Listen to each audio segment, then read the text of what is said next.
Class 10th maths question bank हल के इस वीडियो में आज हम पढ़ेंगे अध्याय 10 व्रत। व्रत में है सबसे पहला प्रश्न, सही विकल्प चुनिए। ध्यान रहे इस चैप्टर से एक एक अंक के 2 प्रश्न और 3 अंक का 1 प्रश्न पूछा जाना है। तो वस्तुनिष्ठ से शुरुआत करते हैं।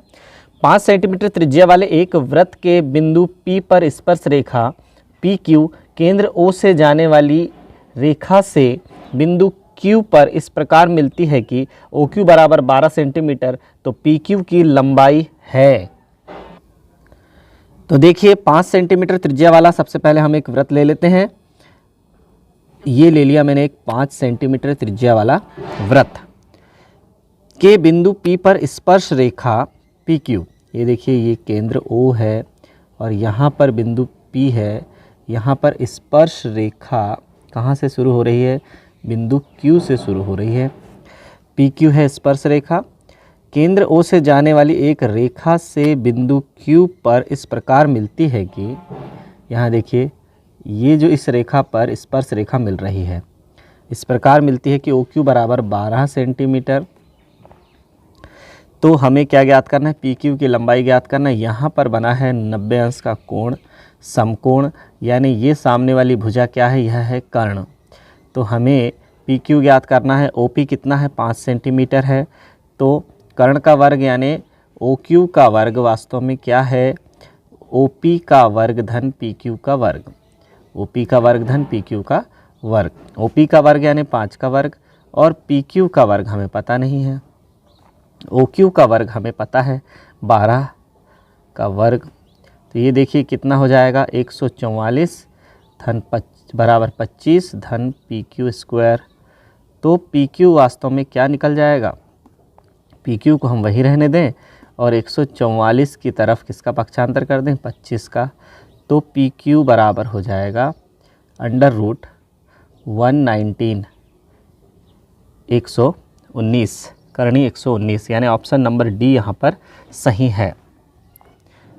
दूसरा वस्तुनिष्ठ है, एक बिंदु Q से एक वृत्त पर स्पर्श रेखा की लंबाई 24 सेंटीमीटर। चलिए ये बना दिया वृत्त बना दिया और एक बिंदु Q से एक वृत्त पर स्पर्श रेखा की लंबाई कितनी है? 24 सेंटीमीटर है। ये लंबाई कितनी है? 24 सेंटीमीटर है। तथा Q की केंद्र से दूरी 25 सेंटीमीटर है। ये दूरी 25 सेंटीमीटर है OQ यानी। तो हमें क्या ज्ञात करना है? वृत्त की त्रिज्या ज्ञात करना है, ये ज्ञात करना। चलिए इसको P मान लेते हैं। तो हमें OP ज्ञात करना है। तो यहाँ पर फिर से क्या हो जाएगा? OQ का वर्ग यानी कर्ण का वर्ग। यहाँ 90 अंश का कोण होता है, इसलिए यहाँ पर ये सामने वाली भुजा क्या होती है? कर्ण। OQ का वर्ग बराबर PQ का वर्ग धन OP का वर्ग। अब यहाँ हमें वृत्त की त्रिज्या ज्ञात करना है। OQ का वर्ग हो गया 625, 25 का वर्ग, और यहाँ पर देखिए PQ का वर्ग 24 का वर्ग यानी 576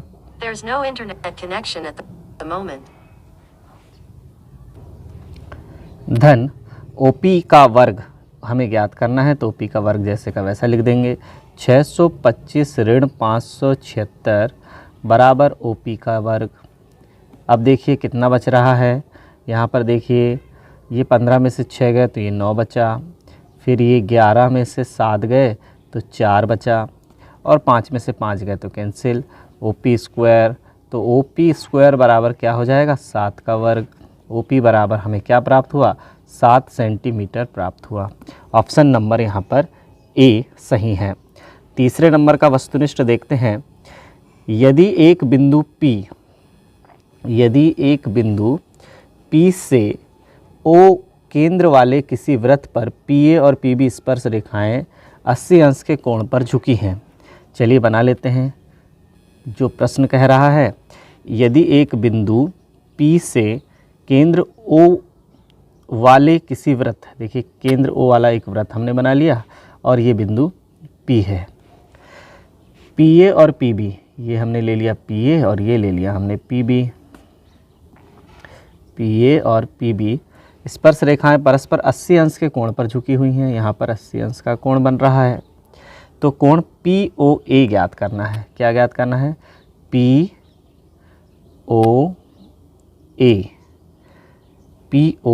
इस कोण को हमें ज्ञात करना है। तो चलिए देखिए, हम यहाँ पर देख रहे हैं कि जो कोण बन रहा है 80 अंश है। तो यहाँ पर जो कोण बना है ए जब स्पर्श करता है तो यहाँ 90 अंश का कोण बना है। जब यहाँ 90 अंश का कोण बना है और यहाँ 80 अंश का कोण है, और हम यह भी जान रहे हैं कि ये कैसी हैं भुजाएं, कैसी हैं, बराबर हैं, PA और PB। तो यहाँ से जो मिला रहा है केंद्र को, यह अर्धक हो जाएगा, 40-40 अंश के दो कोण में बढ़ जाएंगे। तो एक कोण हो गया त्रिभुज AOP में, एक कोण हो गया 90 अंश, एक कोण हो गया 40 अंश। तो 90 और 40 कितने हो गए? 90 और 40 हो गए 130 अंश।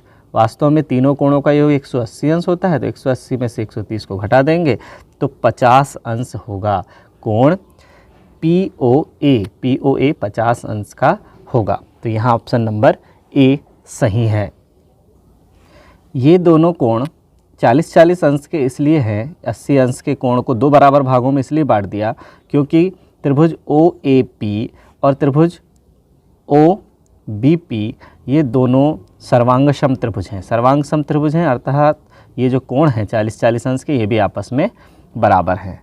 इसलिए ये जो कोण प्राप्त हुआ है हमें, कोण POA यह 50 अंश का होगा, क्योंकि इस तरफ का भी कोण कितने अंश का होगा? 50 अंश का ही होगा, क्योंकि दोनों सर्वांग सम हैं। चलिए अब ले लेते हैं चौथा वस्तुनिष्ठ। चौथा वस्तुनिष्ठ है, यदि TP TQ केंद्र O वाले किसी वृत्त पर दो स्पर्श रेखाएं इस प्रकार हैं कि कोण POQ बराबर 110 अंश, तो कोण PTQ बराबर है किसके, हमें बताना है। तो केंद्र O वाला फिर से हम एक वृत्त ले लेते हैं। ये ले लिया एक वृत्त केंद्र O वाला, और यहाँ पर बिंदु T से दो स्पर्श रेखाएं हैं। कौन सी हैं? TP और TQ। तो यहाँ देखिए, ये हो गया P बिंदु और ये हो गया Q बिंदु। दो स्पर्श रेखाएं इस प्रकार हैं कि कोण POQ बराबर 110 अंश, PO और Q बराबर, ये वाला कोण 110 अंश है। यहाँ पर ज़्यादा लग रहा है लेकिन ये 110 अंश है। तो PTQ बराबर है, PTQ किसके बराबर है हमें यह बताना है। आसान है। यहाँ पर देखिए P स्पर्श रेखा है इसलिए यहाँ पर 90 अंश का कोण बना है, Q स्पर्श रेखा है यहाँ भी 90 अंश का कोण बना है, और ये जो चतुर्भुज बना है OPTQ, इस चतुर्भुज के चारों अंतः कोणों का योग कितना है? 360 अंश है। तो 360 अंश में से हम यहाँ पर इनको जोड़ देते हैं, तीनों कोणों को। तीनों कोणों को हमने जोड़ा तो 110 और 180, देखिए 90-90 हो गए 180, तो 290 हो गए। टोटल 360 में से जब हम 290 अंश को घटा देंगे तो कितना अंश बचेगा? 70 अंश बचेगा। तो ये जो चौथा कोण है यह कितने अंश का होगा? 70 अंश का होगा। ऑप्शन नंबर B यहाँ पर सही है। आगे देखते हैं, रिक्त स्थानों की पूर्ति कीजिए। रिक्त स्थानों की पूर्ति में पहला प्रश्न है, किसी वृत्त की स्पर्श रेखा, किसी वृत्त की स्पर्श रेखा उसे खालिस्थान बिंदु पर प्रतिच्छेद करती है। स्पर्श रेखा है तो एक ही बिंदु पर प्रतिच्छेद करेगी, उसे एक बिंदु पर प्रतिच्छेद करती है। चलिए दूसरा ले लेते हैं। यहाँ है दूसरा, वृत्त को दो बिंदुओं पर प्रतिच्छेद करने वाली रेखा को खालिस्थान कहते हैं।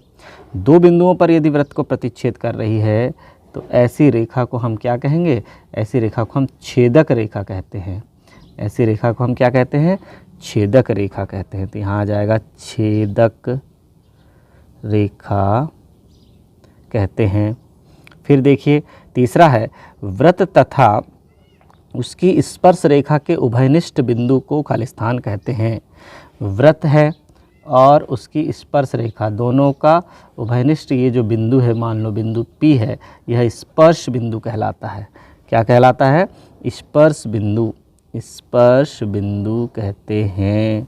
फिर स्पर्श बिंदु से होकर जाने वाली त्रिज्या स्पर्श रेखा पर लंब होती है, यह तो हमें पता है। तो क्या होती है? लंब होती है। देखिए स्पर्श बिंदु से जाने वाली त्रिज्या स्पर्श रेखा पर 90 अंश का कोण बनाती है या लंब होती है। चलिए सत्य असत्य देख लेते हैं। सत्य असत्य में वृत्त की दो बिंदुओं पर प्रतिच्छेद करने वाली रेखा को छेदक रेखा कहते हैं क्या? वृत्त को दो बिंदुओं पर प्रतिच्छेद करने वाली रेखा को छेदक रेखा ही तो कहते हैं। तो यह क्या है कथन? सत्य है। दूसरा देखिए, वृत्त को एक बिंदु पर स्पर्श करने वाली रेखा को स्पर्श रेखा कहते हैं। यह भी बिल्कुल सत्य कथन है। एक बिंदु पर स्पर्श कर रही है तो स्पर्श रेखा, दो बिंदुओं पर प्रतिच्छेद कर रही है तो छेदक रेखा। एक शब्द या वाक्य में उत्तर दीजिए। अब एक शब्द या वाक्य में उत्तर देना है हमें, तो चलिए करते हैं। वृत्त के दो बिंदुओं पर प्रतिच्छेद करने वाली रेखा को क्या कहते हैं? अभी हमने देखा वृत्त को दो बिंदुओं पर प्रतिच्छेद करने वाली रेखा को कहते हैं छेदक रेखा। क्या कहते हैं? छेदक रेखा। फिर दूसरा देखिए, वृत्त के एक बिंदु पर प्रतिच्छेद करने वाली रेखा को क्या कहते हैं? एक बिंदु पर प्रतिच्छेद करने वाली रेखा को हम स्पर्श रेखा कहते हैं। स्पर्श रेखा कहते हैं। तो इसके पश्चात ये जो सवाल दिए गए हैं इनसे संबंधित हल इस YouTube चैनल में पहले से ही अपलोड हैं, तो आप उन्हें ज़रूर देखिए, हल कीजिए। और आज वृत्त की यह क्लास यहीं समाप्त होती है। धन्यवाद।